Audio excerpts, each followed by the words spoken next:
ನಮಸ್ತೆ ವೀಕ್ಷಕರೇ, ಗಾಯನ ಲೋಕ ವಿಶೇಷ ಕಾರ್ಯಕ್ರಮಕ್ಕೆ ಸ್ವಾಗತ. ನಾನು ರಿಶಾಂತ್ ತೋಡಾರ್. ಬದುಕಿನ ಪ್ರತಿಯೊಂದು ಹೆಜ್ಜೆಯೂ ರಾಗವಾಯಿತು. ಕಾಲದ ಹಾದಿಯನ್ನೇ ತಾಳಮೇಳವನ್ನಾಗಿ ಮಾಡಿಕೊಂಡ ಕಲಾವಿದರ ಸಂಗೀತ ಪಯಣವಿದು. ಸಂಗೀತ ಕ್ಷೇತ್ರದಲ್ಲಿ ಮಿಂಚುತ್ತಿರುವ ಪ್ರತಿಭೆ ಶ್ರೇಯಾ ನಾಗರಾಜ್ ಅವರು ನಮ್ಮ ಜೊತೆಗಿದ್ದಾರೆ. ಬನ್ನಿ ಅವರನ್ನ ಕಾರ್ಯಕ್ರಮಕ್ಕೆ ಸ್ವಾಗತಿಸೋಣ ಹಾಗೂ ಅವರ ಸಂಗೀತ ಯಾನದ ಬಗ್ಗೆ ಒಂದಷ್ಟು ಮಾತುಕತೆಯನ್ನು ಮಾಡೋಣ. ಮ್ಯಾಮ್ ನಮಸ್ತೆ.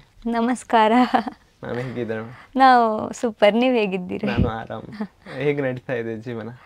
ಜೀವನ ತುಂಬಾ ಚೆನ್ನಾಗಿ ನಡೀತಾ ಇದೆ. ಮೊದಲನೇದಾಗಿ ಕೇಳೋದಾದ್ರೆ, ನಿಮ್ಮ ಈ ಒಂದು ಸಂಗೀತ ಪಯಣ ಹೇಗೆ ಆರಂಭ ಆಯಿತು ಅನ್ನೋದು? ಸಂಗೀತ ಪಯಣ ಅಂತ ಹೇಳಿದ್ರೆ, ನಾನು ಚಿಕ್ಕವಳಿಂದಾನು ಭಜನೆ ಎಲ್ಲ ಹಾಡ್ತಿದ್ದೆ. ಅಂದರೆ ನಮ್ಮ ಪಪ್ಪ ಎಲ್ಲ ಸ್ವಲ್ಪ ದೇವ್ರ ಭಕ್ತಿ ಅವ್ರಿಗೆ ಜಾಸ್ತಿ. ಅಂದರೆ ಮಂದಿರದಲ್ಲೆಲ್ಲ ಭಜನೆ ಮಾಡ್ತಾರಲ್ಲ, ಸೊ ಅಲ್ಲೆಲ್ಲ ಅವ್ರು ಕರ್ಕೊಂಡು ಹೋಗ್ತಿದ್ರು. ಸೊ ಕೇಳಿ ಅಮ್ಮಂಗೆ ಕೂಡ ಸಾಂಗ್ಸ್ ಎಲ್ಲ ಅಂದರೆ ತುಂಬ ಇಷ್ಟ. ಸೊ ಹಾಗೆ ಆಮೇಲೆ ಫಸ್ಟ್ ಸ್ಟ್ಯಾಂಡರ್ಡಲ್ಲಿ ಪ್ರತಿಭಾ ಕಾರಂಜಿ ಅಂತ ಒಂದಿರುತ್ತೆ. ಬಟ್ ಅದು ಫಸ್ಟ್ ಸ್ಟ್ಯಾಂಡರ್ಡ್ ಅವರು ಅಟೆಂಡ್ ಮಾಡಲಿಕ್ಕಿಲ್ಲ, ಅಂದರೆ ಆ ಕಾಂಪಿಟೇಷನಿಗೆ ಹೋಗಲಿಕ್ಕಿಲ್ಲ. ಸೆಕೆಂಡ್ ಸ್ಟ್ಯಾಂಡರ್ಡಿಂದ ಸ್ಟಾರ್ಟ್ ಆಗುತ್ತೆ. ಸೊ ನಾನು ಸೆಕೆಂಡ್ ಸ್ಟ್ಯಾಂಡರ್ಡಲ್ಲಿರುವಾಗ ಸೇರಿದ್ದೆ. ಆವಾಗ ಒಂದು ಯಾವುದು ಕಂಠಪಾಠ ಅಂತ ಇರುತ್ತಲ್ಲ, ಕನ್ನಡ ಕಂಠಪಾಠ, ಅದಕ್ಕೆ ಸೇರಿದ್ದೆ. ಆವಾಗ ನನಗೆ ಫಸ್ಟ್ ಪ್ರೈಸ್ ಬಂದಿತ್ತು. ಹಾಗೆ ಸೆಕೆಂಡ್ ಸ್ಟ್ಯಾಂಡರ್ಡಿಂದ 5th ತನಕ ಫುಲ್ ಅದೇ ಕನ್ನಡ ಕಂಠಪಾಠ, ಭಾವಗೀತೆ ಅಂತ ಇದ್ರು, ಶ್ರೇಯ ಸ್ಕೂಲಲ್ಲೆಲ್ಲ. ಸೊ ಅಲ್ಲಿ ಇದರಲ್ಲಿ ಅಷ್ಟು ಇಂಟ್ರೆಸ್ಟ್ ಇರಲಿಲ್ವಾ ಸಾಂಗ್ ಅಲ್ಲಿ? ಇಂಟ್ರೆಸ್ಟ್ ಇತ್ತು, ಬಟ್ ಸುಮ್ಮನೆ ಹಾಡ್ತಿದ್ದೆ. ಅಂದರೆ ಸಿಂಗರ್ ಆಗಬೇಕು ಆ ಥರ ಅಂತ ಏನಿಲ್ಲ. ಸುಮ್ಮನೆ ಕಾಂಪಿಟೇಷನ್ ಉಂಟಲ್ಲ, ಟ್ರೈ ಮಾಡುವ ಹಾಗೆ ಹೋಗ್ತಿದ್ದೆ. ಮತ್ತೆ ನಿಮ್ಮ ಅಪ್ಪ ಅಮ್ಮನ ಬಗ್ಗೆ ಹೇಳಿದ್ರೆ, ಅವರು ಕೂಡ ಹಾಡ್ತಾ ಇದ್ರ? ಇಲ್ಲ, ಬಟ್ ಅಪ್ಪನ ವಯಸ್ಸು ತುಂಬಾ ಚಂದ ಉಂಟು. ಅವ್ರಿಗೆ ಇಂಟ್ರೆಸ್ಟ್ ಎಲ್ಲ ಉಂಟು, ಯಕ್ಷಗಾನ ಆಗಲಿ, ಅಂದ್ರೆ ಕಲೆಗಿಬ್ರು ಕೂಡ ಪ್ರೋತ್ಸಾಹ ಕೊಡ್ತಾರೆ. ಆದ್ರೆ ಇಬ್ರು ಯಾವ್ದ್ರಲ್ಲೂ ಇಲ್ಲ, ಬಟ್ ಸಪೋರ್ಟ್ ತುಂಬಾ ಮಾಡ್ತಾರೆ. ಹಾಗೆ ಮಗಳಿಗೆ ಆ ಕಲೆ ಬಂತು ಅಂತ? ಹಾ, ಆಕ್ಚುಲಿ ನಾವು 3 ಜನ ಸಿಬ್ಲಿಂಗ್ಸ್ ಅಲ್ವಾ, ಸೊ 3 ಜನರಿಗೂ ಒಂದೊಂದು ಕಲೆ ಅಂತ ಆ ಥರ ಇದೆ. ಅವರಿಗೂ ಕೂಡ ಸಾಂಗ್ ಅಲ್ಲಿ ಇಂಟ್ರೆಸ್ಟ್ ಇದೆಯಾ? ಹಾ, ಮೊದಲನೇ ಅವಳು ನಿಶಾ ಅಂತ, ಆಮೇಲೆ 2ನೇ ಅಕ್ಕ ಶ್ರೀನಿಧಿ ಅಂತ.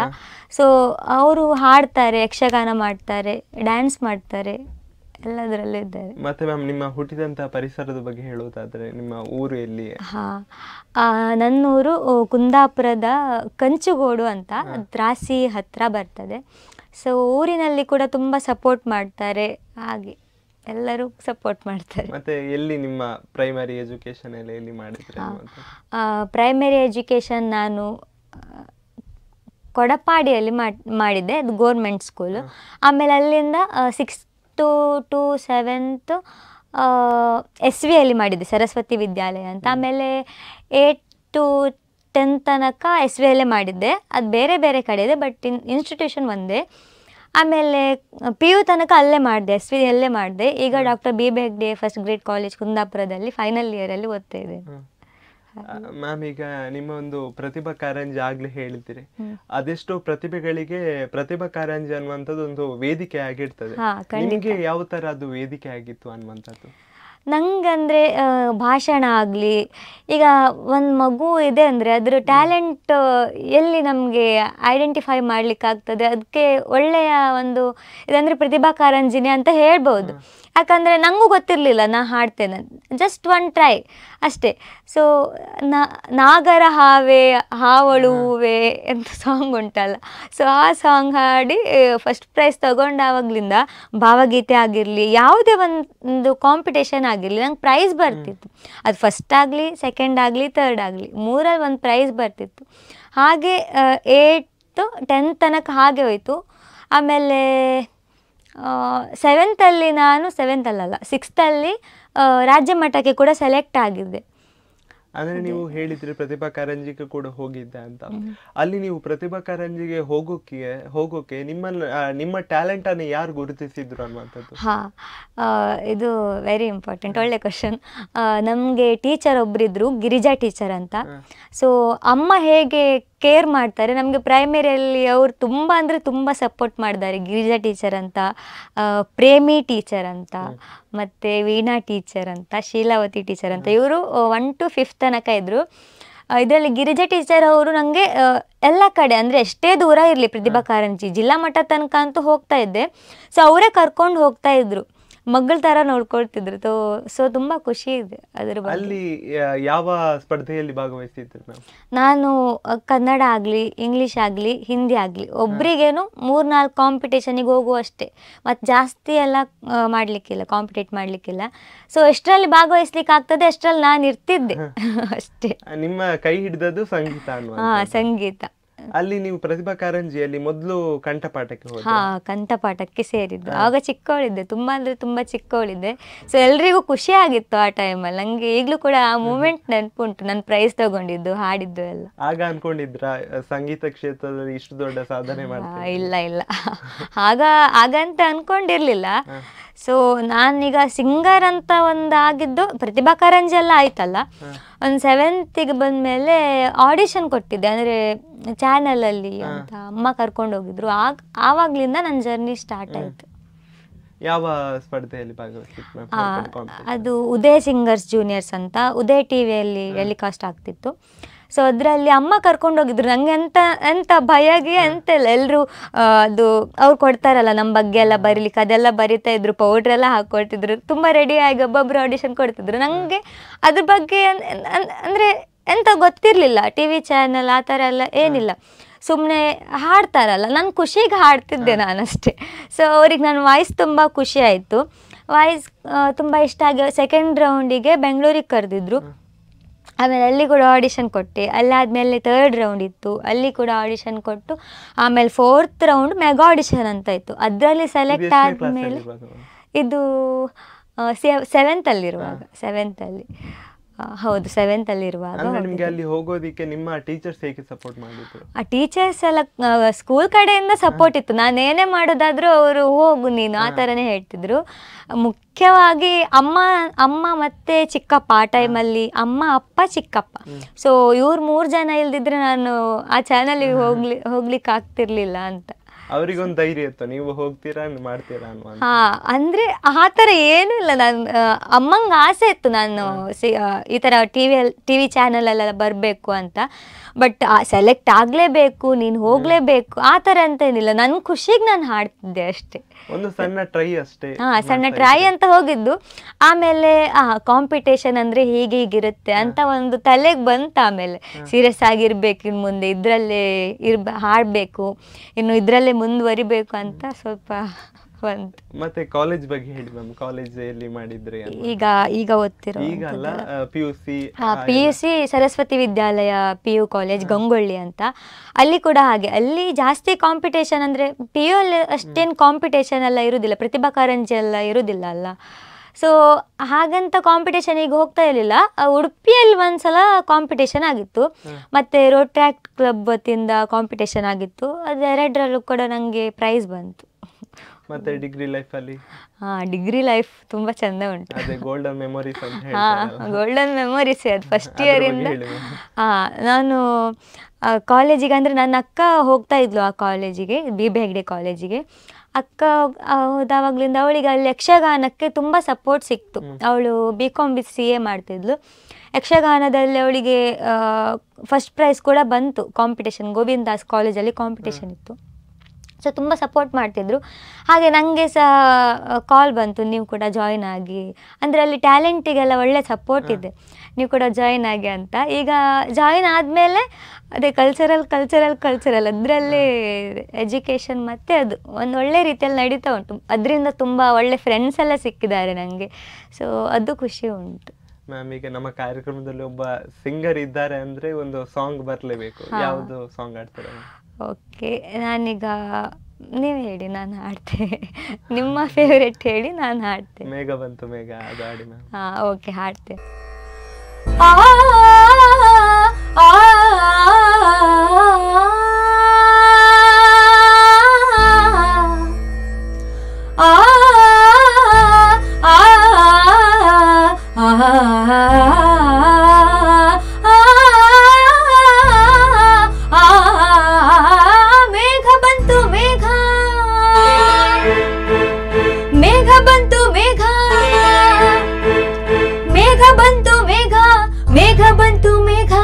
ಮೇಘ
ಬೆಳಕು ಹರಿದು ಕನಸು ಮುಗಿದು ಮನಸ್ಸು ಜಿಗಿದು ಸರಿಗಮಪ ಪದರಿಸ ಸಂಸಾರದಲ್ಲಿ ಮೇಘ ಬಂತು ಮೇಘ ಮೇಘ ಬಂತು ಮೇಘ ಮೇಘ ಕಾವ್ಯದ ಮೇಘ ಕನ್ಯಾಕವನ ಮೇಘ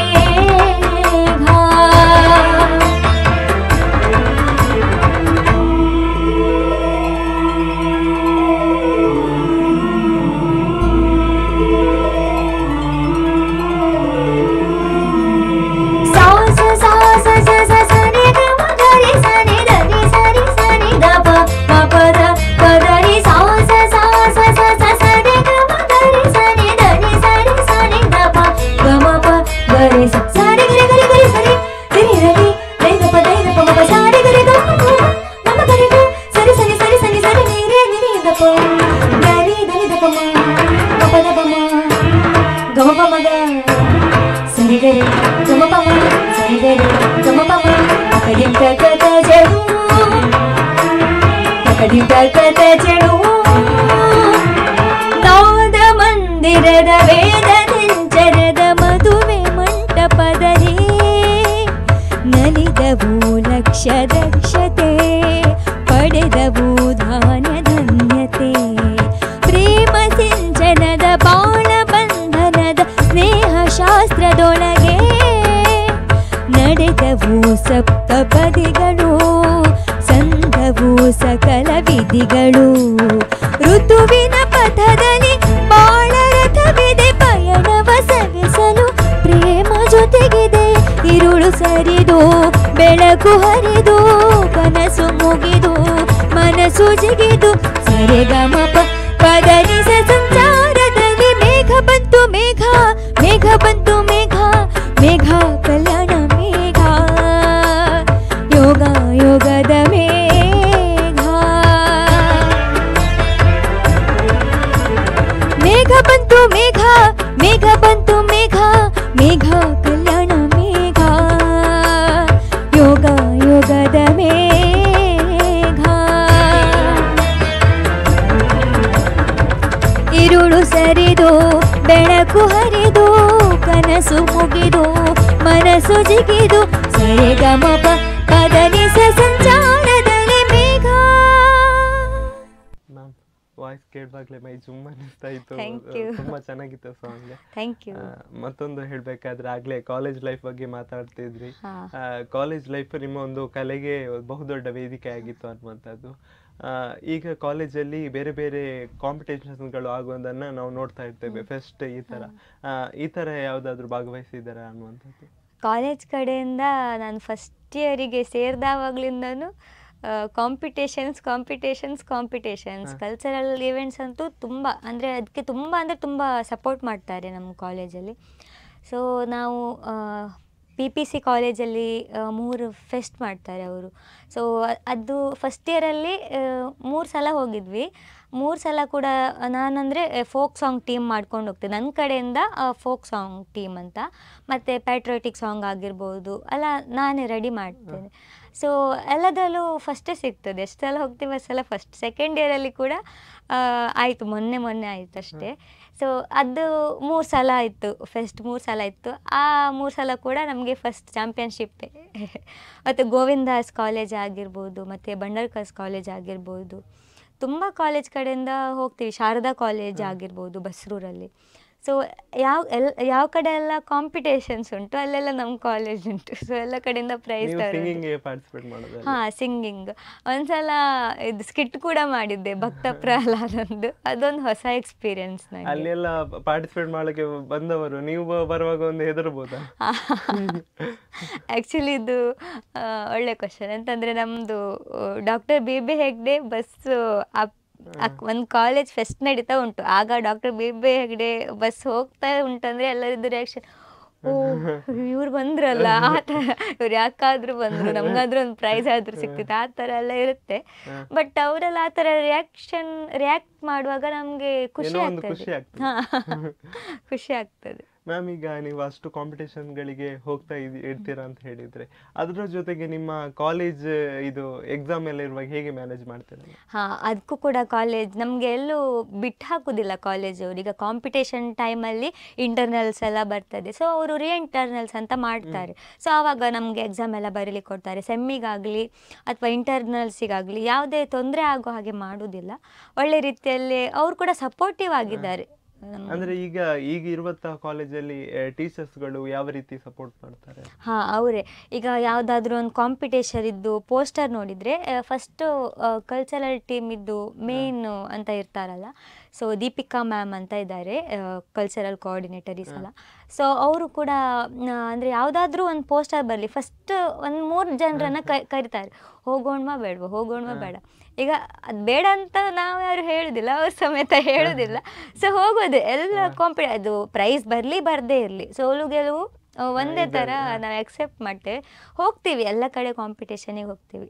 ಅವ್ರು ಕೂಡ ಅಷ್ಟೇ, ಒಂದು ಕಾಂಪಿಟೇಷನ್ ಇದೆ ಅಂದರೆ ಅದಕ್ಕೆ ಒನ್ ಮಂತಿಂದ ಅದು ಕಾಂಪಿಟೇಷನ್ ಪೋಸ್ಟರ್ 1 ಮಂತ್ ಹಿಂದ್ಗಡೆ ನೋಡಿದರೆ ಆ ದಿನದಿಂದನೇ ನಮ್ಮದು ಪ್ಲ್ಯಾನ್ ಎಲ್ಲ ಸ್ಟಾರ್ಟ್ ಆಗ್ತದೆ, ಪ್ರಾಕ್ಟೀಸ್ ಎಲ್ಲ. ಸೊ ಕೆಲವು ಕಾಂಪಿಟೇಷನಿಗೆ ಈಗ ನೆಕ್ಸ್ಟ್ ಡೇ ಕಾಂಪಿಟೇಷನ್, ನಾವಿವತ್ತು ಪೋಸ್ಟರ್ ನೋಡಿ ಎಂತ ಮಾಡೋದು, ರಾತ್ರಿ ಎಲ್ಲರಿಗೂ ವಾಟ್ಸಪ್ ಗ್ರೂಪಲ್ಲಿ ಮೆಸೇಜ್ ಎಂತಾರು ಮಾಡಿ ಹೋಗೋದೇ ಅಷ್ಟೇ, ಹೋಗೋದು ಮತ್ತೆ ಪ್ರೈಸ್ ತಗೊಂಡು ಬರೋದು ಅಷ್ಟೇ. ಅಷ್ಟೇ. ಎಲ್ಲದರಲ್ಲೂ ಒಳ್ಳೆ ಸಪೋರ್ಟ್ ಮಾಡ್ತಾರೆ. ಕಾಂಪಿಟೇಷನ್ಗೆ ಹೋದಲ್ಲಿ ಯಾವುದಾದ್ರೂ ಒಂದು ಒಳ್ಳೆ ಎಕ್ಸ್ಪೀರಿಯನ್ಸ್ ಅನ್ನೋದು ಇದೆಯಾ? ಎಕ್ಸ್ಪೀರಿಯನ್ಸ್ ಅಂದರೆ ಆ್ಯಕ್ಚುಲಿ ನಾನು ಫಸ್ಟ್ ಪಿ ಯು ಅಲ್ಲಿರುವಾಗೆಲ್ಲ ನಂದು ಹೇರ್ ಇಷ್ಟಿತ್ತು. ಈಗ ನಾನು ಶಾರ್ಟ್ ಹೇರ್ ಮಾಡಿದ್ದೆ ಡಿಗ್ರಿ ಅಂದರೆ ಸೆಕೆಂಡ್ ಪಿ ಯುಯಿಂದನೂ ಈಗ ನಂದು ಶಾರ್ಟ್ ಹೇರ್. ಸೊ ಎಲ್ಲಾದರೂ ಹೋದರೆ ನಂದು ಹೇರಿಂದನೇ ಎಲ್ಲ ಐಡೆಂಟಿಫೈ ಮಾಡ್ತಾರೆ ನನಗೆ, ಶ್ರೇಯ ಬಂದರು. ಮತ್ತು ಅಲ್ಲಿ ಕಾಂಪಿಟೇಷನ್ನಿಗೆ ಹೋದಾವಾಗಲಿಂದ ತುಂಬ ಜನರ ಪರಿಚಯ ಆಗಿದೆ. ಸೊ ಪ್ರೋಗ್ರಾಮ್ ಎಲ್ಲ ಸಿಗ್ತಾ ಇದೆ ನನಗೆ ತುಂಬ. ಅಲ್ಲೆಲ್ಲ ನನ್ನ ವಾಯ್ಸ್ ನೋಡಿ ತುಂಬ ಅಂದರೆ ಫೋಕ್ ಸಾಂಗಿಗೆ ಹೋದಾಗ ಅಲ್ಲಿ ಏನಾದರೂ ಒಂದು ಆಲಾಪ್ ಆ ಥರ ಒಂದು ನಂದೇ ಅಂತ ಎಕ್ಸ್ಟ್ರಾ ನಾನು ಸೇರಿಸಿ ಹಾಡ್ತೇನೆ. ಸೊ ಅದೆಲ್ಲ ಜಡ್ಜಸ್ಸಿಗೆ ಇಷ್ಟ ಆದಾಗ ಅವ್ರು ಸಪ್ರೇಟಾಗಿ ಬಂದು ಮಾತಾಡ್ತಾರೆ, ನೀವು ಎಲ್ಲಿ ಕಲಿತಾ ಇರೋದು, ನಿಮ್ದು ಯಾವ ಕಾಲೇಜು, ಗುರುಗಳು ಯಾರು, ಸಂಗೀತ ಗುರುಗಳು ಯಾರು, ಇದೆಲ್ಲ ಕೇಳ್ತಾರೆ. ಸೊ ಆಗ ನನ್ನಲ್ಲೂ ಒಂದಂತ ಸ್ಪೆಷಲ್ ಟ್ಯಾಲೆಂಟ್ ಉಂಟು ಅಂತ ಗೊತ್ತಾಗ್ತದೆ ನನಗೆ. ಸೊ ಖುಷಿ ಆಗ್ತದೆ. ಅದ್ರ ಬಗ್ಗೆ ಕೇಳೋದಾದ್ರೆ ಮ್ಯಾಮ್, ನೀವು ಸಂಗೀತವನ್ನ ಯಾರಲ್ಲಿ ಕಲ್ತ್ರೆ ಅನ್ನೋದು ನಿಮ್ಮ ಗುರುಗಳ ಬಗ್ಗೆ ಹೇಳೋದಾದ್ರೆ? ನಾನು 8th ಅಲ್ಲಿರುವಾಗ ಮ್ಯೂಸಿಕ್ ಕ್ಲಾಸಿಗೆ ಸೇರಿದ್ದು ಶ್ರೀ ಶಂಭು ಭಟ್ ಸರ್ ಸಾಲಿಗ್ರಾಮ ಅಂತ, ಅವರಲ್ಲಿ ನಾನು ಸಂಗೀತ ಅಭ್ಯಾಸ ಮಾಡ್ತಿದ್ದೆ. ಹಿಂದೂಸ್ತಾನಿ ಜೂನಿಯರ್ ಮುಗಿದಿದೆ, ಈಗ ಸೀನಿಯರ್ ಕಂಟಿನ್ಯೂ ಮಾಡಬೇಕು. ಅವರ ಜೊತೆ ಕಲಿಯುವಂತಹ ಪಾಠ ಯಾವುದಾದ್ರೂ ಒಂದು ವಿಶಿಷ್ಟವಾಗಿ ಅವರಿಂದ ಕಲ್ತಂತಹ ಪಾಠ ಯಾವುದಾದ್ರೂ ಇದೆಯಾ? ಅವರಿಂದ ಕಲ್ತಂಥ ಪಾಠ ಅಂದರೆ ಡಿಸಿಪ್ಲಿನ್ ಮತ್ತು ಪ್ರಾಕ್ಟೀಸ್, ಎರಡು ನಮಗೆ ಮುಖ್ಯ ಆಗ್ತದೆ. ನಾವು ಪ್ರಾಕ್ಟೀಸ್ ಮಾಡ್ತಾ ಇರಬೇಕು. ಅವರು ಯಾವಾಗಲೂ ಹೇಳೋದಿಷ್ಟೇ, ಈಗ ನಾವು ಒಂದು ಕ್ಲಾಸಲ್ಲಿ ಏನಾದರೂ ಅವರು 5 ನಿಮಿಷ ನಮಗೆ ಕಲಿಸಿ ಕೊಟ್ಟಿರ್ತಾರೆ. 5 ನಿಮಿಷ ಅಂದರೆ ನಾವು ಅದನ್ನೇ ಅರ್ಧ ಗಂಟೆ ಹೇಳ್ತೀವಿ. ಅಂದರೆ ನಮ್ಗೆ ಅನಿಸ್ತಾ ಇರ್ತದೆ, ಅಯ್ಯೋ ಇವ್ರು ಹೇಳಿಕೊಟ್ಟಿದ್ದಾನೆ, ಅರ್ಧ ಗಂಟೆ ಹೇಳಿಕೊಡ್ತಿದ್ದಾರಲ್ಲ, ಮುಂದೆ ಹೋಗೋದಿಲ್ವಾ ಅಂತ. ಆಮೇಲೆ ಅದ್ರ ಬೆಲೆ ಯಾವಾಗ ಗೊತ್ತಾಗೋದು ಅಂದರೆ, ಈಗ ನಾವೊಂದು ಹೊಸ ಸಾಂಗ್ ಎಲ್ಲ ಕಲಿತೇವೆ, ಒಂದು ಪಿಚ್ಚೆಲ್ಲ ಹೈ ಇರ್ತದೆ. ಆವಾಗ ನಮಗೆ ಈ ಅರ್ಧ ಗಂಟೆಯಲ್ಲಿ ನಾವು ಹೈ ಪಿಚ್ಚೆಲ್ಲ ಸ್ವಲ್ಪ ಜಾಸ್ತಿ ಅಂದರೆ ಹೈ ಹೋಗಲಿಕ್ಕೆಲ್ಲ ಕಲಿತಾ ಇದ್ದೇವೆ ಪಿಚ್ಚಲ್ಲಿ. ಸೊ ಈ ಸಾಂಗಿಗೆ ಹೆಲ್ಪ್ ಆಯ್ತಲ್ಲ, ಆ ಥರ ಒಂದೆಲ್ಲ ಅನಿಸ್ತದೆ. ಸೊ ತುಂಬ ಆಗೆಲ್ಲ ಇಷ್ಟು ಅಚೀವ್ ಮಾಡಿದೆ ಅಲ್ಲ ಅಂತ ಖುಷಿ ಆಗ್ತದೆ ಅಷ್ಟೇ. ಮ್ಯಾಮ್, ಈಗಾಗಲೇ ಹೇಳಿದ್ರಿ ನೀವು ನಾಳೆ ಕಾಂಪಿಟೇಷನ್ ಇದ್ರೆ ಇವತ್ತು ರೆಡಿ ಆಗುವಂಥದ್ದು, ಹೇಗಿರ್ತದೆ ನಿಮ್ಮ ಒಂದು ತಯಾರಿ ಅನ್ನೋದು? ಈಗ ಸ್ಕಿಟ್ ಎಲ್ಲ ಇದೆ ಅಂದರೆ ರೆಂಟಿಗೆಲ್ಲ ಡ್ರೆಸ್ ಬೇಕಾಗ್ತದೆ ನಮಗೆ. ಈಗ ಅದು ಯಾವ ಥರ ಆಗಿಬಿಟ್ಟಿದೆ ಅಂದರೆ ಎಲ್ಲರ ನಂಬರು ನಮಗೆ ಕಾಂಟ್ಯಾಕ್ಟಲ್ಲಿ ಇರ್ತದೆ. ಅಂದರೆ ಕಲ್ಚರಲ್ ಕೋಆರ್ಡಿನೇಟರ್ ಆಗಿರ್ಬೋದು, ಎಲ್ಲರೂ ತುಂಬ ಸಪೋರ್ಟಿವ್ ಆಗಿದ್ದಾರಲ್ವ. ಸೊ ವಾಟ್ಸಪ್ ಗ್ರೂಪ್ ಎಲ್ಲ ಕ್ರಿಯೇಟ್ ಮಾಡ್ತೀವಿ, ಅದರಲ್ಲೆಲ್ಲ ಒಂದೊಂದು ಮೆಸೇಜ್ ಹಾಕಿದ್ರೆ ಸಾಕು. ಈಗ ಸ್ಕಿಟ್ ಕಾಂಪಿಟೇಷನ್ ಇದ್ದರೆ ಸ್ಕಿಟ್ಟಲ್ಲಿ ಒಬ್ಬರಿಗೆ ಮೇನ್ ಅಂತ ಜವಾಬ್ದಾರಿ ಕೊಡ್ತಾರೆ. ಈಗ ಸಿಂಗಿಂಗಲ್ಲಿ ಈಗ ನನಗೆ ಏನಾದರೂ ಜವಾಬ್ದಾರಿ ಕೊಡ್ತಾರೆ, ಆ ಥರ ನಾವು ನಮ್ಮ ಟೀಮ್ ಅವರಿಗೆ ಹೇಳಬೇಕು, ಪ್ರಿಪೇರ್ ಮಾಡಬೇಕು. ಅಂದರೆ ನಾವು ಒಂದಿಷ್ಟು ಸಾಂಗನ್ನು ಮೊದಲೇ ಕಲ್ತಿರ್ತೀವಿ. ಈಗ ಗ್ರೂಪ್ ಸಾಂಗ್ ಅಂದರೆ ಪ್ರಾಕ್ಟೀಸ್ ಬೇಕೇ ಆಗ್ತದೆ, ಅದು ಯಾವುದೇ ಕಾಂಪಿಟೇಷನ್ ಆಗಿರಲಿ. ಸೋಲೋ ಆದರೆ ಒಂದ್ಸಲ ಹೋಗಿ ಹಾಡಿ ಬಂದರೆ ಮುಗೀತದೆ, ಬಟ್ ಗ್ರೂಪ್ ಎಲ್ಲ ಹಾಗೆ ಅಲ್ಲ.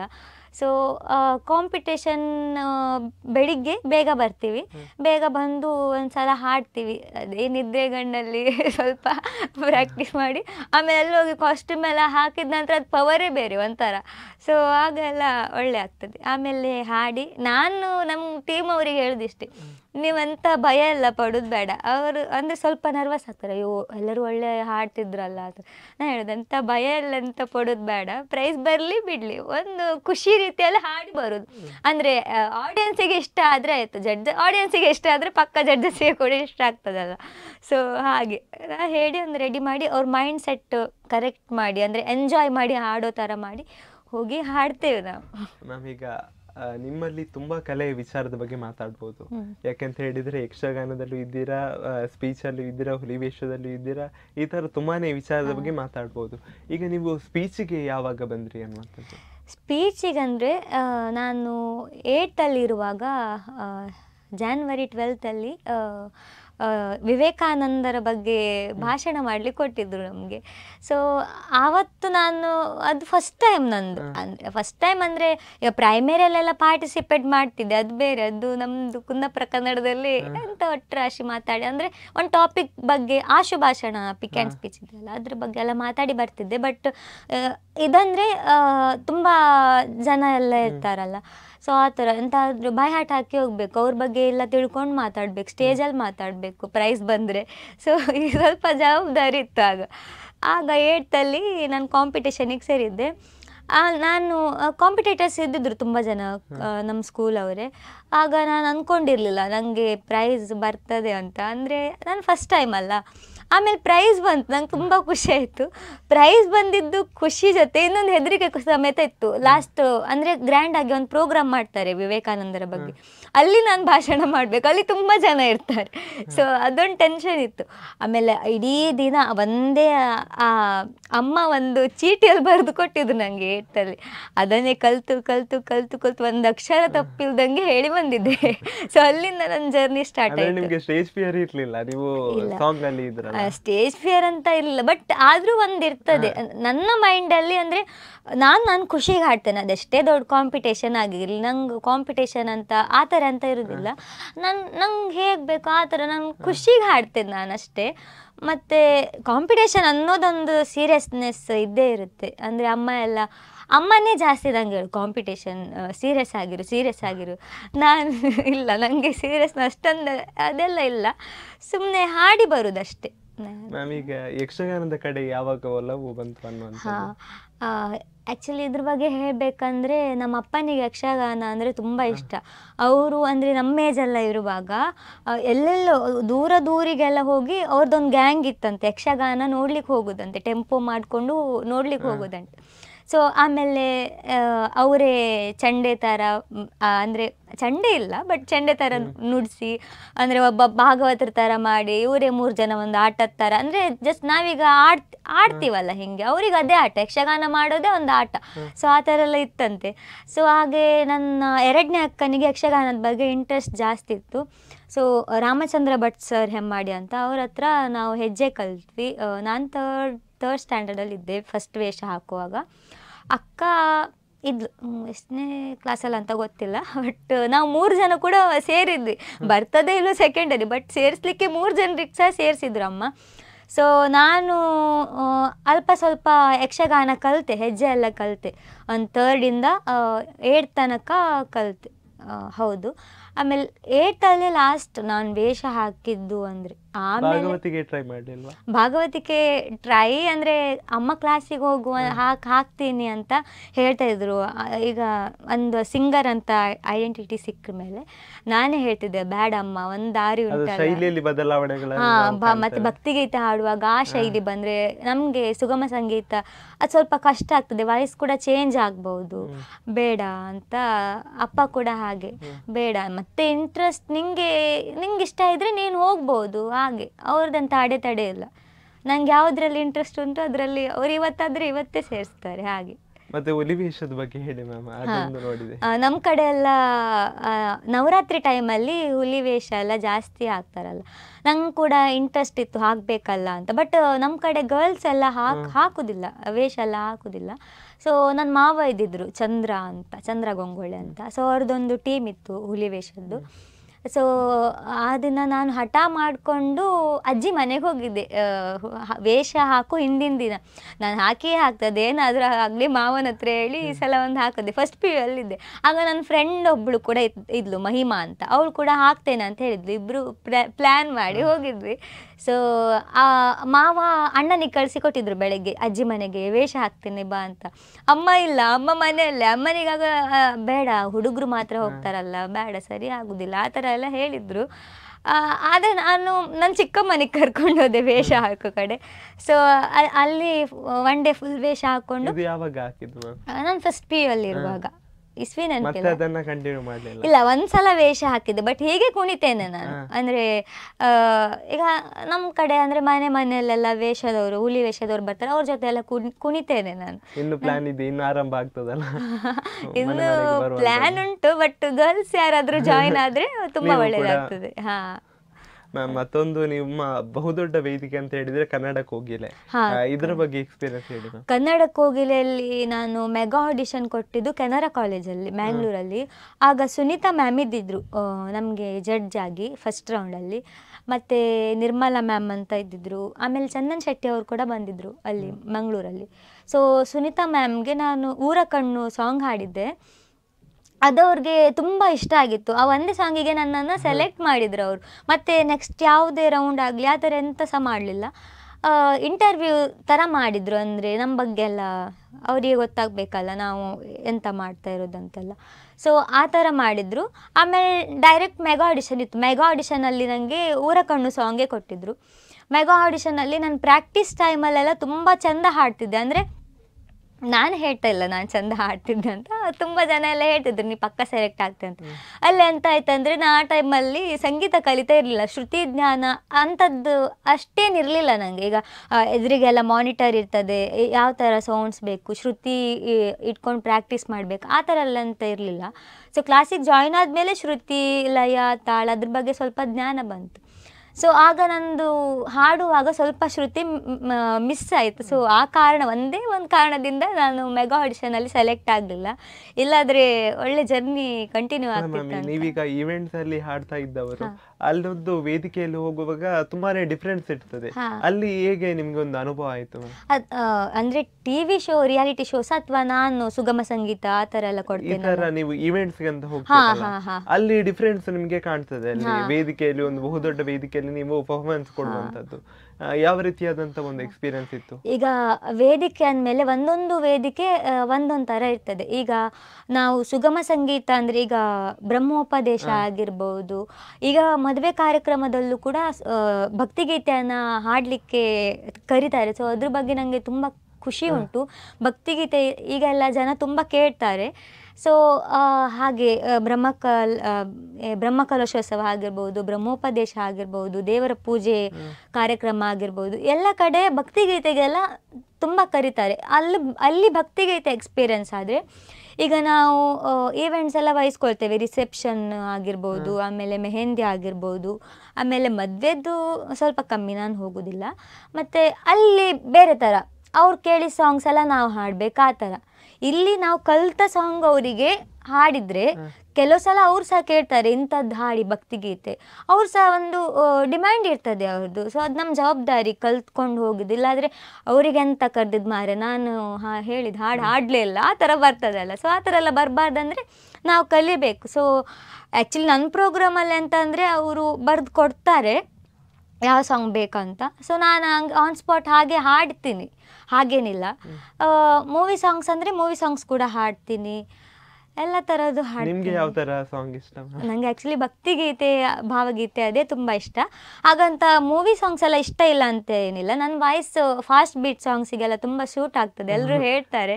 ಸೊ ಎಲ್ಲರೂ ಕಟ್ಟ ಕಡೆಯ ಪ್ರಶ್ನೆ ಅಂದರೆ ನೀವು ಸರಿಗಮಪ್ಪಕ್ಕೆ ಯಾಕೆ ಟ್ರೈ ಮಾಡಲಿಲ್ಲ, ಯಾಕೆ ಟ್ರೈ ಮಾಡಲಿಲ್ಲ ಅದ್ರ ಬಗ್ಗೆ ಈಗ ಒಂದು ಕ್ಲಾರಿಫಿಕೇಶನ್ ಸಿಗಬಹುದು. ಸರಿಗಮಪ್ಪಕ್ಕೆ ನಾನು ಒಂದ್ಸಲ ಟ್ರೈ ಮಾಡಿದ್ದೆ ಆ್ಯಕ್ಚುಲಿ, ಬಟ್ ಸೆಕೆಂಡ್ ರೌಂಡಿಗೆ ಹೋಗಿದ್ದೆ. ಬಟ್ ಅಲ್ಲಿ ಅವ್ರು ಕಾಲ್ ಮಾಡಿದ್ರು. ಅವ್ರು ಕಾಲ್ ಮಾಡಿದಾಗ ಶ್ರೇಯಾ ಖಾರ್ವಿ, ಶ್ರೇಯಾ ನಾಗರಾಜ್ ಎರಡು ನಿಮ್ಮದೇ ಹೆಸರ ಅಂತ ಕಾಲ್ ಮಾಡಿದ್ರು. ಆಗ ಜೋರು ಮಳೆ, ಶಿವಮೊಗ್ಗದಲ್ಲಿ ನಾನು ಪ್ರೋಗ್ರಾಮಲ್ಲಿ ಇದ್ದೆ. ಆಗ ಟೈಮ್ ಒಂದು 11:30, ರಾತ್ರಿ 11:30ಗೆ. ಆಚೆ ಪ್ರೋಗ್ರಾಮ್ ಆಗ್ತಿತ್ತು, ಅಲ್ಲಿ ಸ್ಟೇಜ್ ಮೇಲೆ ಶ್ರೇಯಾ ನಾಗರಾಜ್ ಅಂತ ಕರಿತಾ ಇದ್ದಾರೆ, ಈ ಕಡೆ ಮಳೆ, ಈ ಕಡೆ ಆಡಿಯನ್ಸ್ ಎಲ್ಲ ಅವ್ರದ್ದು ಕಾಲ್. ಸೊ ನಾನು ಆಗ ಅಮ್ಮ ಇಲ್ಲ ಶ್ರೇಯಾ ನಾಗರಾಜ್ ಮತ್ತು ಶ್ರೇಯಾ ಅಂದರೆ ಒಬ್ಬರೇ ಅಂತ ಹೇಳಿದರು. ಮತ್ತು ಅವ್ರ ಕಾಲ್ ಕಟ್ಟಾಯಿತು. ಆಮೇಲೆ ನಾವು ವಾಪಸ್ ಟ್ರೈ ಮಾಡಿದ್ದೇವೆ, ಸರಿಗಮಪ್ಪದವರಲ್ಲ ಅಂತ, ಖುಷಿ ಆಯಿತು. ಬಟ್ ಅವ್ರ ನಂಬರಿಗೆ ರೀಚ್ ಆಗಲಿಲ್ಲ ಆಗ. ಅಂದರೆ ಅದು ಮೇ ಬಿ ಕಂಪನಿ ನಂಬರ್ ಆ ಥರ ಏನಾದರೂ ಇದ್ದಿರ್ಬೋದು. ಅವ್ರಿಗೆ ಕರಿಲೇಬೇಕಂತ ಮನಸ್ಸಿದ್ದಿದ್ರೆ ಅವ್ರು ಇನ್ನೊಂದ್ಸಲ ಕಾಲ್ ಮಾಡ್ತಿದ್ರೇನಾ, ಮತ್ತು ನಾವು ಸಮೇತ ಅದ್ರ ಹಿಂದೆ ಬೀಳಲಿಲ್ಲ. ಮತ್ತೆ ನಿಮ್ಮ ಆರ್ಕೆಸ್ಟ್ರಾ ಮ್ಯಾಮ್, ಇವಾಗ ಬೇರೆಯವರ ಆರ್ಕೆಸ್ಟ್ರಾಗೆ ಹೋಗುತ್ತಾ ಅಥವಾ ನಿಮ್ಮದೇ ಒಂದು ಟೀಮ್ ಅಂತ ಕಟ್ಕೊಂಡಿದ್ದೀರಾ? ನಾನು ಬೇರೆಯವರ ಆರ್ಕೆಸ್ಟ್ರಾಕ್ಕೆ ಸಹ ಹೋಗ್ತಿದ್ದೆ. ಈಗ ಶ್ರೀನಿಧಿ ಮ್ಯೂಸಿಕಲ್ಸ್ ಅಂತ ನಂದೇ ಒಂದು ಟೀಮ್ ಮಾಡಿದ್ದೇನೆ. ಇದರಲ್ಲಿ ಎಲ್ಲ ಥರದ್ದು ಪ್ರೋಗ್ರಾಮ್ ಎಲ್ಲ ನನಗೆ ತುಂಬ ಪ್ರೋಗ್ರಾಮ್ಸ್ ಬರ್ತಿದೆ. ಭಕ್ತಿಗೀತೆದಂತೂ ಜಾಸ್ತಿ, ಅಂದರೆ ನನ್ನ ವಾಯ್ಸಲ್ಲಿ ಭಕ್ತಿಗೀತೆ ಜನರು ತುಂಬ ಇಷ್ಟಪಡ್ತಾರೆ. ನಂದು ಶ್ರೇಯಾ ನಾಗರಾಜ್ ಯೂಟ್ಯೂಬ್ ಚಾನಲ್ ಅಂತ ಕೂಡ ಇದೆ. ಸೊ ಭಕ್ತಿಗೀತೆ ಆಗಿದ್ರೆ ವ್ಯೂಸ್ ಪಕ್ಕ ಆಗೇ ಆಗ್ತದೆ.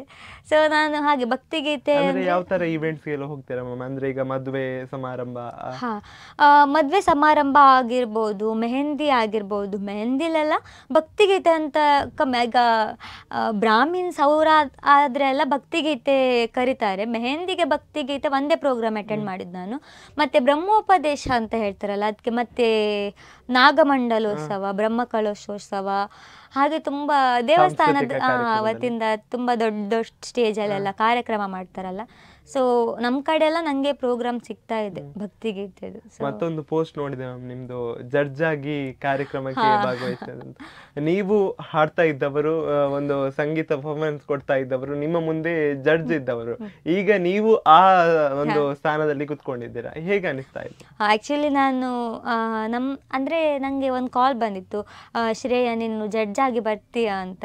ಸೊ ಹಾಗೆ ನನಗೆ ಫಸ್ಟ್ ಟೈಮ್ ಅಲ್ಲ, ಈಗ ಚಿಕ್ಕವಳಲ್ಲ, ಬೇಡ ಅಣ್ಣ ನೆಕ್ಸ್ಟ್ ಟೈಮ್ ಟ್ರೈ ಮಾಡ್ತೇನೆ ಏನಂತಾರೆ ಏನು ನೋಡಲಿಕ್ಕೆ ಸಹ. ಈಗ ಅವ್ರು ಹೇಳಿದ್ರು ಇನ್ನು ಫೈನಲ್ ಇಯರ್ ಡಿಗ್ರಿ ಅಲ್ಲ, ಚಿಕ್ಕವಳಂತ ಇಲ್ಲ, ಆದರೆ ನೋಡ್ಲಿಕ್ಕೆ ಸ್ವಲ್ಪ ಚಿಕ್ಕವಳ ಥರ ಇದ್ದೆ ಅಲ್ಲ. ಅಲ್ಲಿ 1 to 10th ನಾವು ಜಡ್ಜ್ ಮಾಡಬೇಕಿತ್ತು ಅವ್ರಿಗೆ. ಆಮೇಲೆ ಅವರು ಒಪ್ಪಿಸಿದ್ರು ನನ್ನನ್ನು, ನಾನೇ ಒಪ್ಕೊಂಡೆ, ಆಯಿತು ಒಂದು ಫಸ್ಟ್ ಟ್ರೈ ಅಲ್ಲ ಮಾಡುವ ಅಂತ. ಸೊ ಹೋದಾಗ ಒಂದೊಂದು ಕ್ಲಾಸಿಂದ ತುಂಬ ಪಾರ್ಟಿಸಿಪೆಂಟ್ಸ್ ಇದ್ದಿದ್ರು. ಸೊ ನನಗೆ ಫಸ್ಟ್ ಟೈಮ್ ಅಲ್ಲ. ಸೊ ಒಬ್ಬೊಬ್ಬರು ಬಂದು ಹಾಡುವಾಗ ನಾನು ಚಿಕ್ಕವಳಿದ್ದಾಗ ಹಾಡ್ತಿದ್ದೆ ಅಲ್ಲ. ಸೊ ಅದೆಲ್ಲ ನೆನಪಾಯ್ತು ನನಗೆ ತುಂಬ. ಅಂದರೆ ಅವರು ಹಾಡೋದಕ್ಕಿಂತ ಮಕ್ಕಳು ಹಾಡೋದ್ರಲ್ಲ ಕ್ಯೂಟ್ನೆಸ್ ಇರುತ್ತಲ್ಲ, ಅದು ನಂಗೆ ತುಂಬ ಇಷ್ಟ ಆಯಿತು. ಕೆಲವರು ಒಳ್ಳೆ ಹಾಡಿದವರಿಗೆಲ್ಲ ಒಳ್ಳೆ ಮಾರ್ಕ್ಸ್ ಹಾಕಿದ್ದೆ. ಮತ್ತು ಸಣ್ಣವರಂದರೆ ಒಳ್ಳೆಯದು ಕೆಟ್ಟದ ಅಂತ ಏನಿಲ್ಲ. ಸೊ ಜಡ್ಮೆಂಟ್ ಒಳ್ಳೆ ರೀತಿಯಲ್ಲೇ ಕೊಟ್ಟಿದ್ದೆ, ರಿಸಲ್ಟ್ ಕೂಡ ಒಳ್ಳೆ ರೀತಿಯಲ್ಲಿ ವಿಶೇಷ ಅನುಭವ ಒಳ್ಳೆ ಎಕ್ಸ್ಪೀರಿಯನ್ಸ್. ಸೊ ಅಲ್ಲಿ ಕೂಡ ನಂಗೆ ಹಾಡಿಸಿದ್ರು, ಮಕ್ಕಳೆಲ್ಲ ತುಂಬ ಇಷ್ಟಪಟ್ಟಿದ್ರು. ಸೊ ಒಂಥರ ಸೆಲೆಬ್ರಿಟಿ ಹೋದಂಗೆ ಫೀಲ್ ಆಯ್ತು ನನಗೆ. ಯಾವ ರೀತಿ ಟ್ರೀಟ್ ಮಾಡಿದ್ರು? ಒಳ್ಳೆ ರೀತಿಯಲ್ಲಿ ಟ್ರೀಟ್ ಮಾಡಿದ್ರು. ಅವರ ಸ್ಟೂಡೆಂಟ್ಸ್ ಆಗಿರ್ಬೋದು, ಯಾರೇ ಆಗಿರ್ಬೋದು, ಅಲ್ಲಿ ನಾವು ಎಂಟ್ರಿ ಆಗ್ಲಿಂದ ಮಕ್ಕಳೇ ಸಿಗಲಿ ಯಾರೇ ಸಿಗಲಿ ಒಂದು ಗುಡ್ ಮಾರ್ನಿಂಗ್, ಅದೊಂದು ಡಿಸಿಪ್ಲಿನ್. ನಾನು ಹೋಗಿ ಸ್ಕೂಲಲ್ಲಿ ಅದಿದೆ. ಸೊ ಅವರು ತುಂಬ ಒಳ್ಳೆ ರೀತಿಯಲ್ಲಿ ಟ್ರೀಟ್ ಮಾಡಿದರು ನಮ್ಮನ್ನು, ಯಾವುದಕ್ಕೂ ಕಮ್ಮಿ ಆಗುವಂತೆ ಮಾಡಲಿಲ್ಲ, ಮತ್ತು ಎಲ್ಲೂ ನಮಗೆ ಡೌಟ್ಸ್ ಬರುವಂತೆ ಮಾಡಲಿಲ್ಲ. ಸೊ ಎಲ್ಲದಕ್ಕೂ ಅವರೇ ಮೊದಲೇ ಹೇಳ್ತಾಯಿದ್ರು ಈ ಥರ ಇದೆ, ಸೊ ನೀವು ಇಷ್ಟಿಷ್ಟು ಮಾರ್ಕ್ಸ್ ಅಂತ ಇದೆ, ನೀವು ಅದರಲ್ಲೇ ಮಾರ್ಕ್ಸ್ ಹಾಕಬೇಡಿ ಅಂತೆಲ್ಲ ಹೇಳಿದರು. ಸೊ ನನಗೆ ಅದು ಕೂಡ ಹೆಲ್ಪ್ ಆಯಿತು. ಈಗ ಮತ್ತೊಂದು ಸಾಂಗ್ ಆಡೋದಾದ್ರೆ ಯಾವ್ದು ಹಾಡ್ತೀರಾ? ನಾನು ಭಕ್ತಿಗೀತೆ ಹಾಡ್ತೇನೆ. ಯಾಕಂದರೆ ಈ ವರ್ಷದಲ್ಲಿ ನನಗೆ ತುಂಬ ಕಾರ್ಯಕ್ರಮ ಸಿಕ್ಕಿದ್ದು ಇದೇ ಫೀಲ್ಡಲ್ಲಿ, ಸುಗಮ ಸಂಗೀತ ಫೀಲ್ಡಲ್ಲಿ. ಸೊ ಭಕ್ತಿಗೀತೆ ಹಾಡ್ತೇನೆ. ಆರು ವಂದಿಸಲೇನು,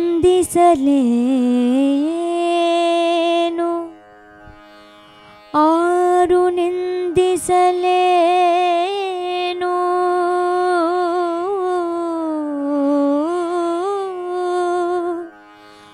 ಆರು ಶಾಪಿಸಲೇನು,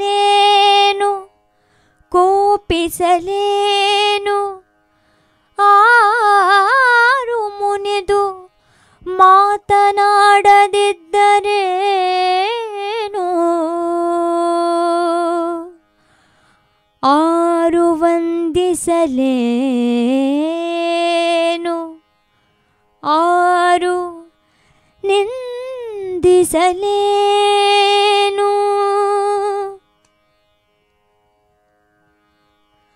ಆಚಾರವಿಲ್ಲದ ನಾಲಿಗೆ ಆಚಾರವಿಲ್ಲದ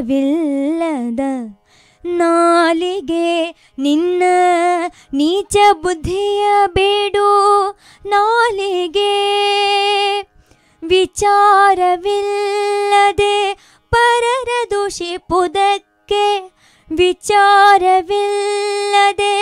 ಪರರ ದೂಷಿಪುದಕ್ಕೆ ಚಾಚಿಕೊಂಡಿರುವಂಥ ನಾಲಿಗೆ ಚಾಚಿಕೊಂಡಿರುವಂಥ ನಾಲಿಗೆ ಆಚಾರವಿಲ್ಲದ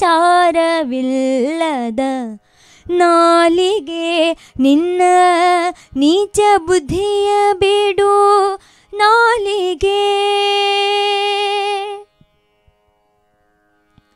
ಹರಿಯ ಸ್ಮರಣೆ ಮಾಡು ನಾಲಿಗೆ ನರ ಹರಿಯ ಭಜಿಸು ಕಂಡ್ಯ ನಾಲಿಗೆ ಹರಿಯ ಸ್ಮರಣೆ ಮಾಡು ನಾಲಿಗೆ ನರ ಹರಿಯ ಭಜಿಸು ಕಂಡ್ಯ ನಾಲಿಗೆ ವರದ ಪುರಂದರ ವಿಠಲರಾಯನ ವರದ ಪುರಂದರ ವಿಠಲರಾಯನ ಚರಣ ಕಮಲ ನೆನೆ ನಾಲಿಗೆ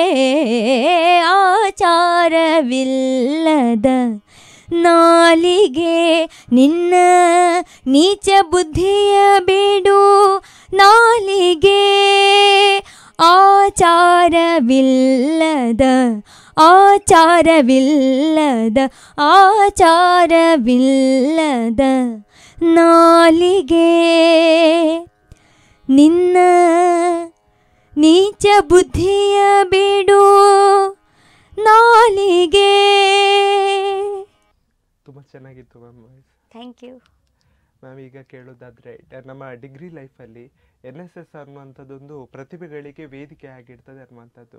ನಿಮ್ಮ ಲೈಫಲ್ಲಿ ಈ ಒಂದು NSS ಅನ್ನುವಂಥದ್ದು ಯಾವ ರೀತಿಯಾದಂಥ ವೇದಿಕೆಯಾಗಿತ್ತು? ಹಾಂ, ಆ್ಯಕ್ಚುಲಿ ನಾನು PU ಅಲ್ಲೇ NSSಗೆ ಜಾಯಿನ್ ಆಗಿದ್ದೆ.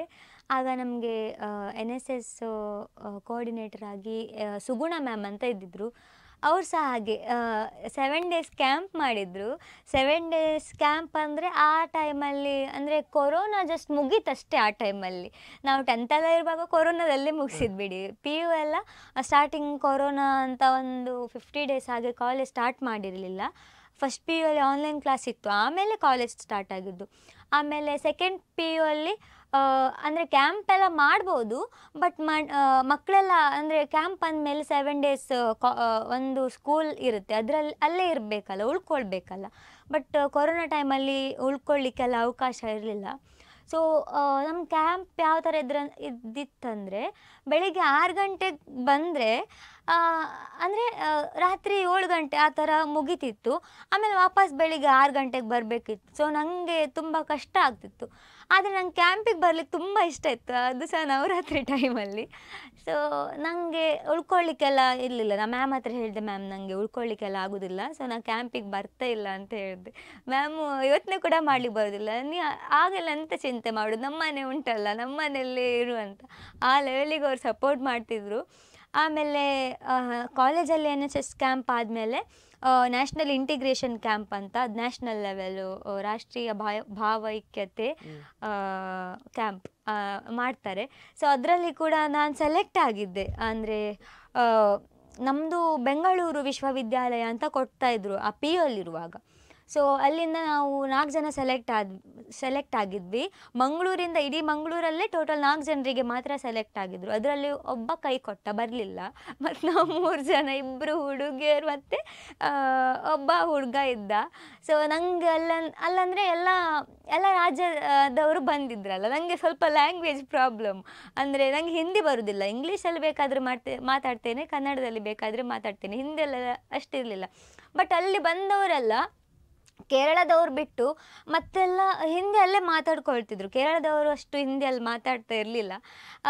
ಸೊ ನನಗೆ ಕೇರಳದವರು ಬೇಗ ಫ್ರೆಂಡ್ಸ್ ಆದರು. ಮತ್ತು ತಮಿಳ್ನಾಡವರು ಆಗಿರ್ಬೋದು, ಮತ್ತು ಆಂಧ್ರದವರಾಗಿರ್ಬೋದು, ಎಲ್ಲ ಬೇಗ ಅದಕ್ಕೂ ಮೊದಲು ಗೋವಾದವರು ತುಂಬ ಫ್ರೆಂಡ್ಸ್ ಆಗಿದ್ದು. ಅಂದರೆ ನನಗೆ ಕೊಂಕಣಿ ಬರ್ತದೆ, ಅವ್ರು ಸಹ ಸ್ವಲ್ಪ ಅವ್ರ ಕೊಂಕಣಿ ನಮ್ಮ ಕೊಂಕಣಿ ಸ್ವಲ್ಪ ಸಿಮಿಲರೇ. ಸೊ ಹಾಗೆ ಅಲ್ಲಿ ಹೋದ್ಮೇಲೆ ಫಸ್ಟ್ ಡೇ ಅನಿಸ್ತು ನನಗೆ, ಅಯ್ಯೋ ಯಾಕಾದರೂ ಬಂದು ಯಾರ್ದು ಪರಿಚಯ ಇಲ್ಲ, ಅಯ್ಯೋ ಎಷ್ಟು ದೂರ ಬಂದೆ ಅಲ್ಲ, ಸುಮ್ಮನೆ ಬೇಕಿತ್ತ ನನಗೆ ಅಂತ. ಒಂದಿನ ಆಯಿತು, ಒಂದಿನ ರಾತ್ರಿ ಅತ್ತೆ ಕೂಡ ಅಲ್ಲಿ ನಾನು, ಅಯ್ಯೋ ಯಾರ್ದು ಪರಿಚಯ ಇಲ್ಲ, ಫ್ರೆಂಡ್ಸೇ ಇಲ್ಲ ಅಂತ. ಆಮೇಲೆ ಸೆಕೆಂಡ್ ಡೇ ಬರುವಾಗ ನನ್ನ ಜೊತೆ ಮಂಗಳೂರಿಂದ ಇನ್ನೊಬ್ಳು ಹುಡುಗಿ ಬಂದಿದ್ಲು. ಸೊ ಅವಳು ಫಸ್ಟ್ ಮಾತಾಡ್ತಾ ಇರಲಿಲ್ಲ, ಆಮೇಲೆ ನಾನೇ ಸ್ವಲ್ಪ ಮಾತಾಡಿಸಿದೆ, ಅವಳಿಗೆ ಫ್ರೆಂಡ್ ಮಾಡಿಕೊಂಡೆ. ಆಮೇಲೆ ಹೇಳಬೇಕಾ, ಒಂದು ಹಾಡು ಹೇಳಿದೆ, ಕಲ್ಚರಲ್ ಪ್ರೋಗ್ರಾಮ್ ಅಂತ ಮಾಡ್ತಾರಲ್ಲ, ಒಂದು ಹಾಡು ಹೇಳಿದೆ. ಸೊ ಹಾಡು ಹೇಳಿದಾಗ ಎಲ್ಲರೂ ತುಂಬ ಚೆನ್ನಾಗಿ ಹಾಡ್ತೆ ಆವತ್ತಿಂದ ನಂಗೆ ಫುಲ್ ಫ್ರೆಂಡ್ಸು. ಯಾರು ಸಿಕ್ಕಿದ್ರು ನೀವು ಸಿಂಗರ್ ಅಲ್ಲ, ನೀವು ಆಗ ಹಾಡಿದ್ದು ನೀವೇ ಅಲ್ಲ, ಆ ಥರ ಅವರೇ ಆಗಿ ಮಾತಾಡಿಸ್ತಿದ್ರು. ಸೊ ಎಲ್ಲರೂ ಫ್ರೆಂಡ್ಸ್ ಆದ್ವಿ. ಸಂದರ್ಭದಲ್ಲಿ ನಿಮಗೆ ಒಂದು ನಿಮ್ಮ ಸಂಗೀತ ಕ್ಷೇತ್ರಕ್ಕೆ ಒಂದು ಅವಕಾಶ ಸಿಕ್ತು. ಅಲ್ಲಿ ಕಾಂಪಿಟೇಷನ್ ಕೂಡ ಮಾಡಿದ್ರು, ನ್ಯಾಷನಲ್ ಲೆವೆಲ್ ಕ್ಯಾಂಪಲ್ಲಿ ಸಿಂಗಿಂಗ್ ಕಾಂಪಿಟೇಷನ್ ಮಾಡಿದ್ರು, ಮತ್ತು ಡ್ಯಾನ್ಸ್ ಕಾಂಪಿಟೇಷನ್ ಮಾಡಿದ್ರು. ಡ್ಯಾನ್ಸ್ ಕಾಂಪಿಟೇಷನ್ ಯಾವ ಥರ ಅಂದರೆ ಅವರೇ ಮ್ಯೂಸಿಕ್ ಹಾಕ್ತಾರೆ, ಆ ಸಾಂಗಿಗೆ ನಾವು ಆನ್ ಸ್ಪಾಟ್ ಕುಣಿಬೇಕು. ಅಂದರೆ ಪ್ರಿಪರೇಷನ್ 5 minutes ಕೊಟ್ಟು ಆ ಥರ ಅಂತೆಲ್ಲ, ಆನ್ ಸ್ಪಾಟ್ ಅವರು ಯಾವ ಮ್ಯೂಸಿಕ್ ಪ್ಲೇ ಮಾಡ್ತಾರೆ ಅದಕ್ಕೆ ನನ್ನ ಪುಣ್ಯಕ್ಕೆ ಯಕ್ಷಗಾನದ ಸಾಂಗ್ ಹಾಕಿ ಮತ್ತೆಲ್ಲ ಮೂವಿದೆಲ್ಲ ರಿಮಿಕ್ಸ್ ಮಾಡಿ ಹಾಕಿದ್ರು, ನಾನು ಕುಣಿದಿದ್ದೆ. ಸೊ ಅಲ್ಲಿ ನನಗೆ ಎರಡರಲ್ಲೂ ಫಸ್ಟ್ ಪ್ರೈಸ್ ಬಂದಿತ್ತು.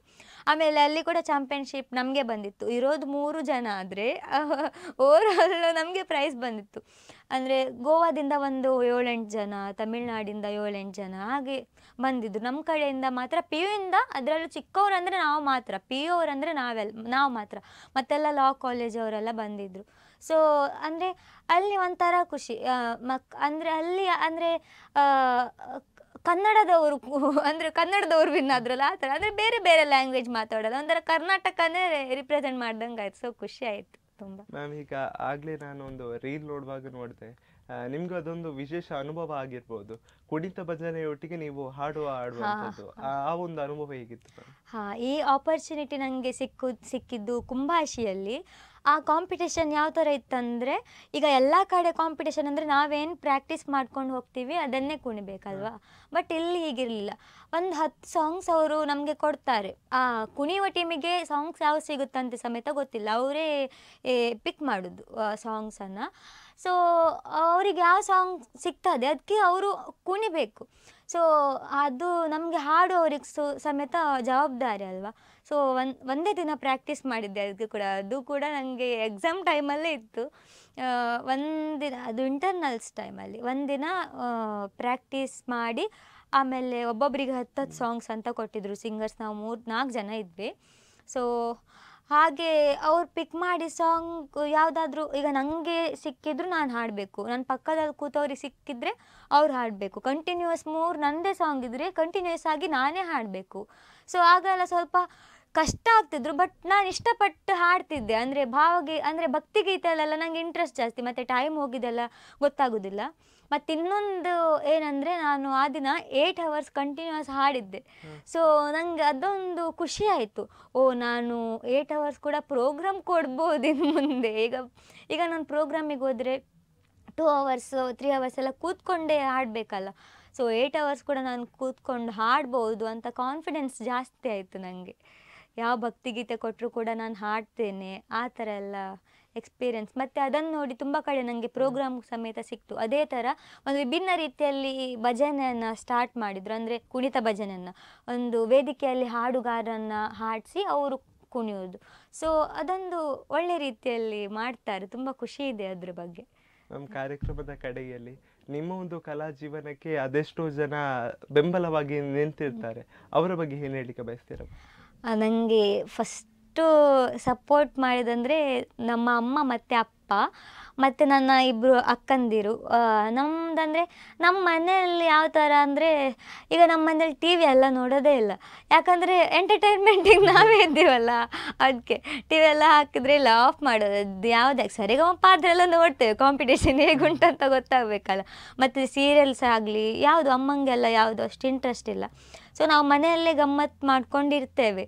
ಮತ್ತು ಕಾಲೇಜ್ ಅಂತ ಬಂದರೆ ನಮ್ಮ ಟೀಚರ್ಸ್, ನಾನು ಈ ವಿಷಯದಲ್ಲಿ ತುಂಬ ಲಕ್ಕಿ. ಹೋದ ಕಡೆ ಎಲ್ಲ ನನಗೆ ಟೀಚರ್ಸ್ ಬೇಗ ಫ್ರೆಂಡ್ಸ್ ಆಗ್ತಾರೆ ಹಾಗೆ. ಸೊ ಅವರು ಕೂಡ ಒಳ್ಳೆ ಸಪೋರ್ಟ್ ಮಾಡ್ತಿದ್ರು. ಮತ್ತು ನನ್ನ ಚಿಕ್ಕಪ್ಪ ಅಂದರೆ ನಾನು ಉದಯ ಸಿಂಗರಿಗೆ ಹೋಗುವಾಗ ಅವರೇ ನನಗೆ ಕರ್ಕೊಂಡು ಹೋಗಿದ್ದು. ಫ್ಯಾಮಿಲಿಯವರು ಫ್ರೆಂಡ್ಸ್ ಆಗಿರಲಿ, ಈಗ ಸಹ ಹಾಗೆ ನನಗೆ 3 ಜನ ಫ್ರೆಂಡ್ಸ್ ಸಿಕ್ಕಿದ್ದಾರೆ. ಅವರು ಕೂಡ ಕಲ್ಚರಲ್ ಟೀಮಿಂದನೇ ಸಿಕ್ಕಿದ್ದು. ಸೊ ಒಬ್ಬ ಚಂಡೆ ನುಡಿಸ್ತಾನೆ, ಆಮೇಲೆ ಒಬ್ಬರು ಭಾಗವತಿಕೆ ಮಾಡ್ತಾರೆ, ಒಬ್ಬರು ಭರತನಾಟ್ಯ. ಅವ್ರು 3 ಜನರಿದ್ದು ಎಕ್ಸ್ಪೀರಿಯೆನ್ಸ್ ಕೂಡ ನನಗೆ ತಗೊಳ್ಳಿಕ್ಕಾಗ್ತದೆ. ಓ ಈ ಥರ ಇರ್ತದೆ ಈ ಫೀಲ್ಡಲ್ಲಿ ಅಂತ. ನನ್ನ ಎಕ್ಸ್ಪೀರಿಯೆನ್ಸನ್ನು ಅವ್ರಿಗೆ ನಾನು ಹೇಳ್ತೇನೆ. ಸೊ ಇದಿಷ್ಟ್ರ ಬಗ್ಗೆ ನಾಲೆಜ್ ಸಿಕ್ತು ನನಗೆ. ಸೊ ಅದು ತುಂಬ ಖುಷಿ. ಎಲ್ಲರೂ ತುಂಬ ಒಳ್ಳೆ ಸಪೋರ್ಟ್ ಮಾಡ್ತಾರೆ. ಮ್ಯಾಮ್, ಕಡೆಯದಾಗಿ ಕಾರ್ಯಕ್ರಮಕ್ಕೆ ಬಂದು ಹೇಗಾಯಿತು ಮ್ಯಾಮ್? ಹಾಂ, ತುಂಬ ಖುಷಿ ಆಯಿತು. ಆ್ಯಕ್ಚುಲಿ ಇದು ನಂದು ಸೆಕೆಂಡ್ ಇಂಟರ್ವ್ಯೂ. ಸೊ ತುಂಬ ಖುಷಿ ಆಯಿತು. ನೀವು ವೆಲ್ಕಮ್ ಮಾಡಿದ ರೀತಿ ಎಲ್ಲ ತುಂಬ ಒಳ್ಳೇದು ಅನಿಸ್ತು, ಖುಷಿ. ಮ್ಯಾಮ್, ಇಷ್ಟು ಹೊತ್ತು ನಿಮ್ಮ ಕಲಾ ಜೀವನದ ಬಗ್ಗೆ ಒಂದಷ್ಟು ಮಾತುಕತೆಯನ್ನು ಮಾಡಿದ್ರಿ. ಕಡೆಯದಾಗಿ ಕಾರ್ಯಕ್ರಮಕ್ಕೆ ಬಂದದಕ್ಕಾಗಿ ಧನ್ಯವಾದಗಳು ಮ್ಯಾಮ್. ಥ್ಯಾಂಕ್ ಯು ಕೂಡ ನಿಮಗೆ. ನೋಡಿದ್ರಲ್ಲ ವೀಕ್ಷಕರೇ, ಇದಾಗಿತ್ತು ಶ್ರೇಯಾ ನಾಗರಾಜ್ ಅವರ ಸಂಗೀತ ಪಯಣದ ಒಂದಷ್ಟು ಮಾತುಕತೆಗಳು. ಮುಂದಿನ ಸಂಚಿಕೆಯಲ್ಲಿ ಮತ್ತೊಬ್ಬ ಗಾಯಕರ ಜೊತೆ ನಾನು ಸಿಗ್ತೇನೆ. ಅಲ್ಲಿ ತನಕ ನೋಡ್ತಾ ಇರಿ ಅಭಿಮತ. ಇದು ಜನಮನದ ನಾಡಿಮಿಡಿತ. ನಮಸ್ಕಾರ.